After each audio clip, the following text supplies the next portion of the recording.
welcome to my channel. My name's Casey and I'm an Amazon seller. I've been doing it for about 2.5 years now, and I've created this channel to help people learn about how to sell on Amazon because it has changed my life and I know it can change yours as well.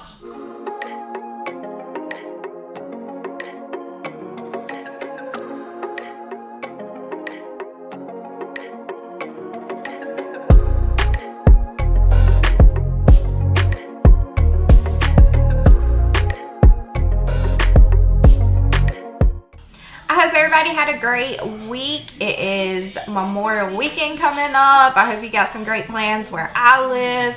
It is going to be raining, so really can't really do much. So it'll probably just be a weekend of being in the house because of the rain. But if you have good weather wherever you are, I hope you got some good plans for Memorial Day weekend. This week was kind of exciting for me because on Wednesday my dad had a surgery to hopefully soon get his trach out, which we cannot wait for. So basically the stroke didn't cause his vocal cords to be paralyzed. It was from him being intubated.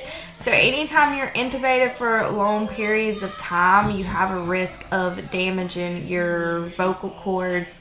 And that is why he currently has to have the trach in, because the trach bypasses those vocal cords. Believe it or not, you breathe through your vocal cords. So just some, tips if anybody is dealing with that stuff. But there are surgeries they can do to fix it. So it's just going to be a long process like everything else with this stroke. But hopefully soon he'll be able to get it out. So the number one problem that I hear over and over again is sourcing, finding products that are going to make you money. So, for me, it just comes like as a second nature now because I've been doing it for so long, but I don't sometimes realize how much of a hard time those new sellers have trying to find products.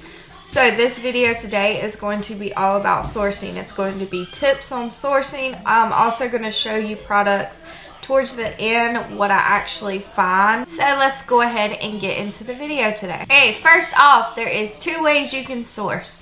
You can source online or you can source in the store.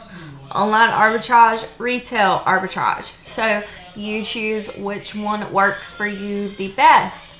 I do a lot of online arbitrage personally because if you have heard in my previous videos, I have a 4-year-old that's really hard to take into stores, so it's just easier for me to do online.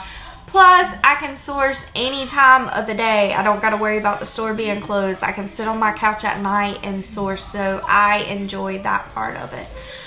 But if you like going out and finding those one-time finds, then retail arbitrage is great for you. Also, starting out a lot of times, retail arbitrage is good because you just kind of get that, your feet wet, you get that experience a little bit, just trying to learn and navigate your way through selling on Amazon when you first start out. So if I'm going to do retail arbitrage, I'm going to take my phone, I'm going to go into the store, and I'm going to start scanning items using the Amazon Seller app.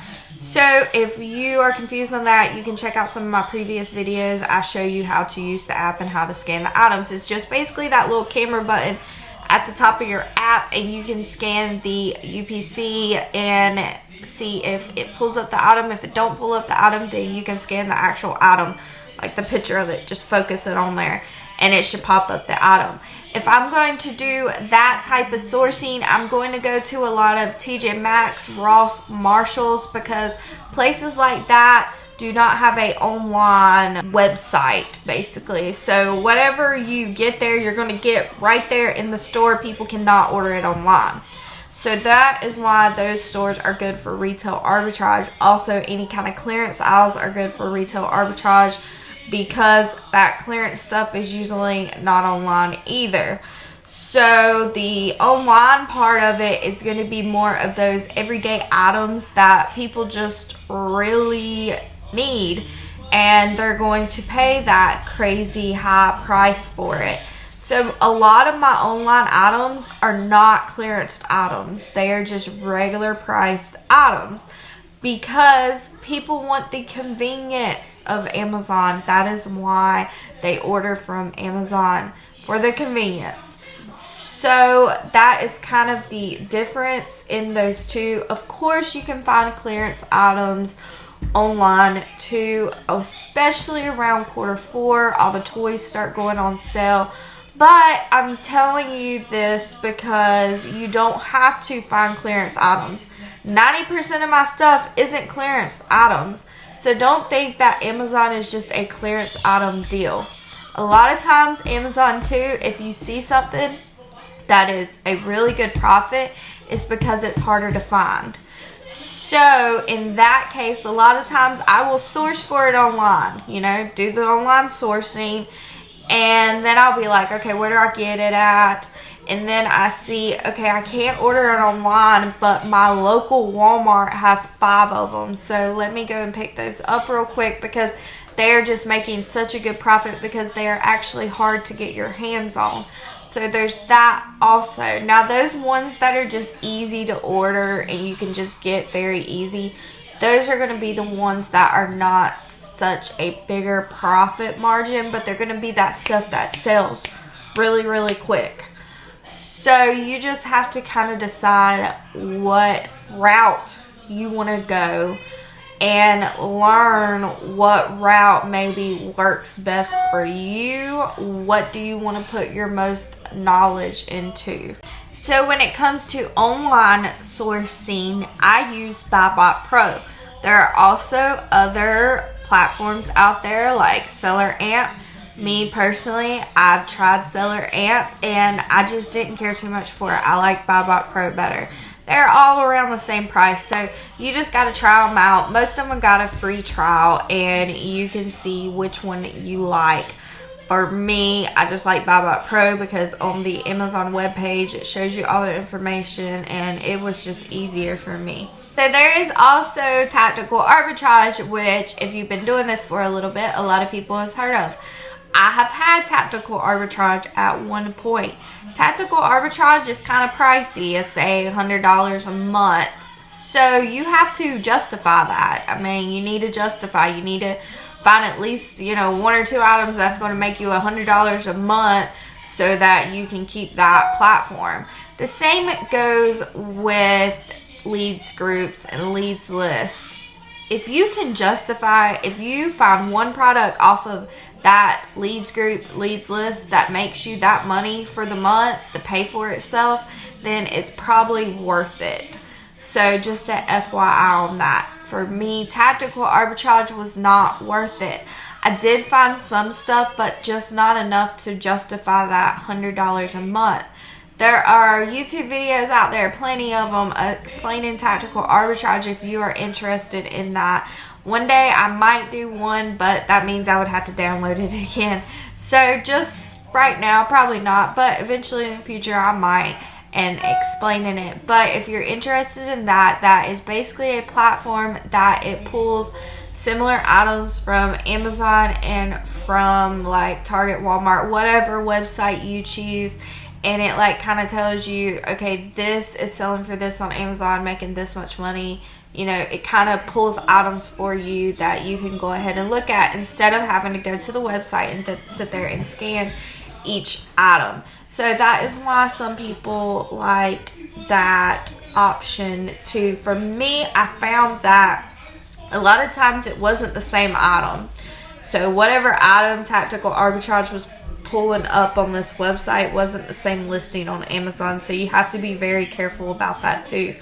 Because sometimes these listings can be tricky. I mean, sometimes there might be one little difference here that a customer's going to notice and you don't even notice. And you won't notice until you start getting a lot of emails saying, this isn't the right item. So you have to be on the lookout for that too. Okay, so when it comes to sourcing online, there's 2 ways you can do it. You can either go to the Amazon website and you can look directly on the website, using whatever Google extension you have. This is BuyBot Pro. And you can find items this way. Or you can go to Walmart, Target, Fleet Farm, Menards, any of those places like that, and take your phone and scan the item using your phone, using that camera button, using the Amazon app. So if I'm going directly off Amazon and I'm trying to look, okay, let's say this item right here, I see Amazon is not on the listing. I want to shy away if Amazon is currently on the listing.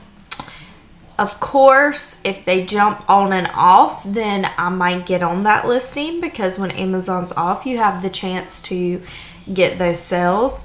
And even, like, let's say if Amazon's off the listing for a little bit and they get off and I sell the item and they come back on the listing, I'll just go ahead and stay in stock on it and wait for Amazon to go back off the listing.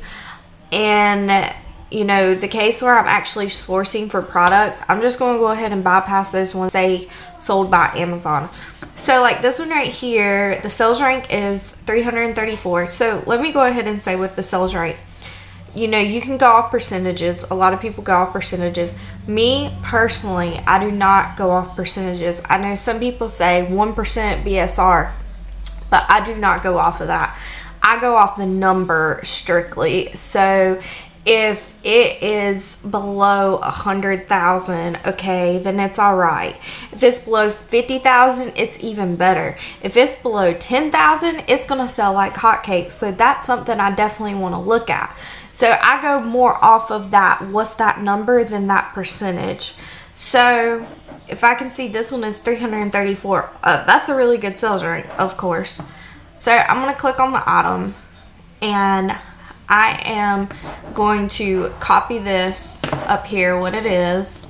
And I'd already done it, and I seen that you can get it at Walmart, because I'll see go to shopping, and then I'll see here it is. No, it's not that one. Here it is right here at Walmart. So here it is right here at Walmart for $21.86. So I'll go over here, and this is the BuyBot Pro, but I'll go ahead and before I buy any item, I'm going to make sure it makes a profit.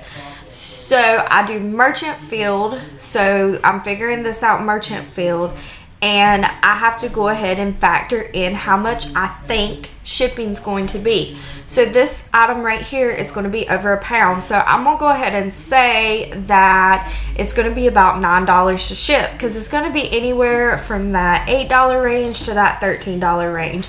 So I'm going to go ahead and factor about $9. So I'm going to say the cost of it's $21.86. It's going to cost about $9 to ship. And my profit comes out at negative $1.88.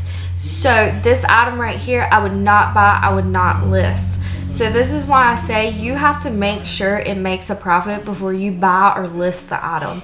So that means go ahead and factor in that shipping price that you think it's going to be. Now, of course, you're going to have some more, you're going to have some lower. That's why I say you find that medium number, and that's why I usually go for $9 over £1.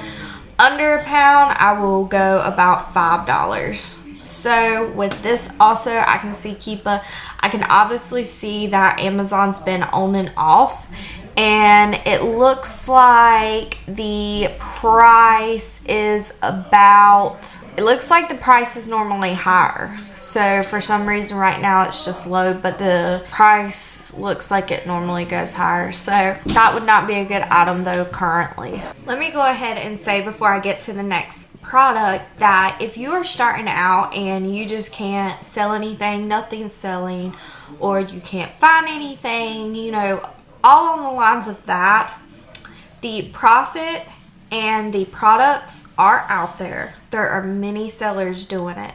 You just need to still get over that learning curve. It's going to take time. It isn't going to happen overnight. It's going to be a learning process. You will eventually get it if you try at it. So just don't give up, because some people just give up because they're like, oh, it's oversaturated. It's not. I mean, I support my family by doing Amazon. So there are also many other people out there who do.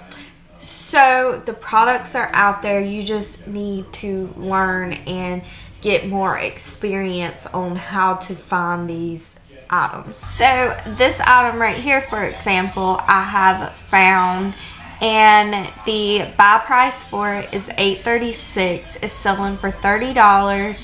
Shipping on it would be about $9, so it's making $18.14, and that is a 97% ROI. So the products are out there. You just have to take time and look for them. But like I said, I added in my shipping cost, so I know that this is going to make a profit before I buy it or before I list it. This one also good FBA because you can make a profit FBA on it also.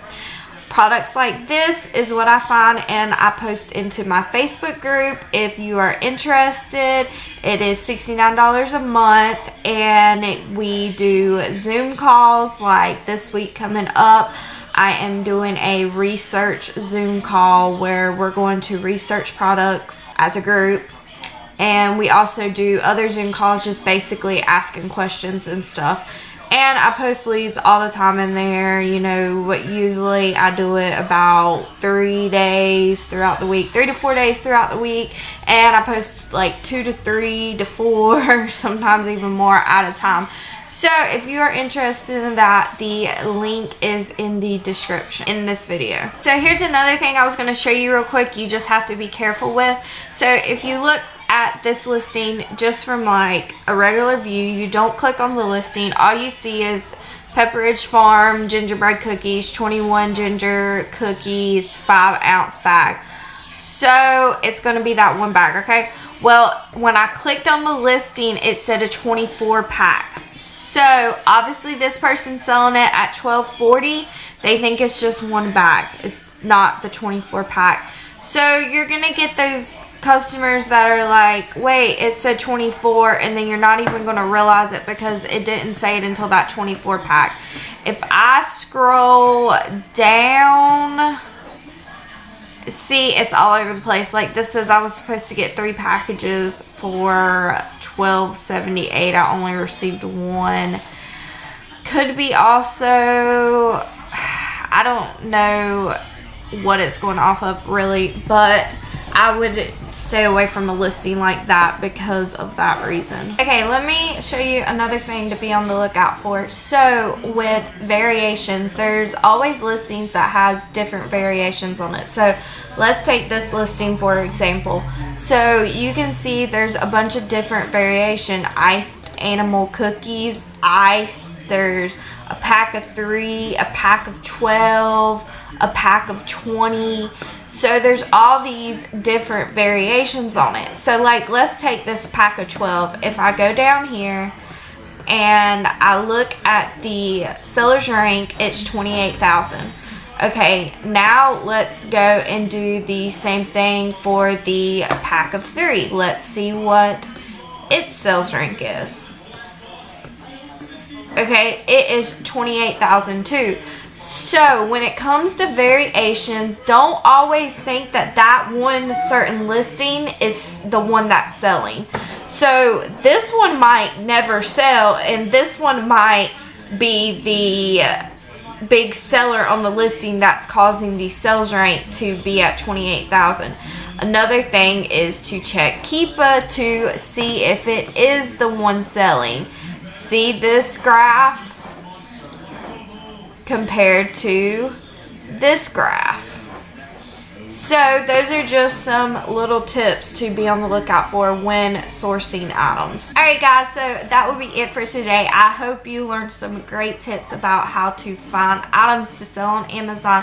I promise you, if you just take the time and the effort and put into it, the products are out there. It's just, like I said, you got to take the time and effort. It don't happen overnight. To get to, you know, the status of you selling $1,000 a day, it don't happen overnight. It's going to be a process. It's going to be a learning curve. Just think about whenever you start a new job. You don't know it right then. You have to train, you have to learn it. So just like when I was a general manager, I didn't learn how to be a general manager overnight. It took about 3 years before I actually learned how to do it. So it just takes time and practice. So as always, if you need any one-on-one help, I have my mentorship that You get the one-on-one call a month, the Facebook group, and my phone number to text me any questions whenever you're starting out and need some help. Or I have just the basic one-on-one. You can purchase one-on-one Zoom call with me and discuss anything you need help with. And I also have my ungated guides if you need help getting ungated, because ungated is a huge thing for Amazon. Because if you are gated, it's like basically you got handcuffs on whenever you first start. Like, you could not sell anything, and a whole nother world opens up once you get ungated. So thank you for all my new subscribers, all my returning subscribers out there. Thank you so much. If you like this video today, make sure to hit that like button. If you want to learn about how to sell on Amazon, make sure to hit that subscribe button, because I try to upload videos weekly about how to sell on Amazon. So guys, if you have any comments or questions, please put them in the comments below, and I will try to get back to them as soon as I can. So I will see y'all guys next week. Bye.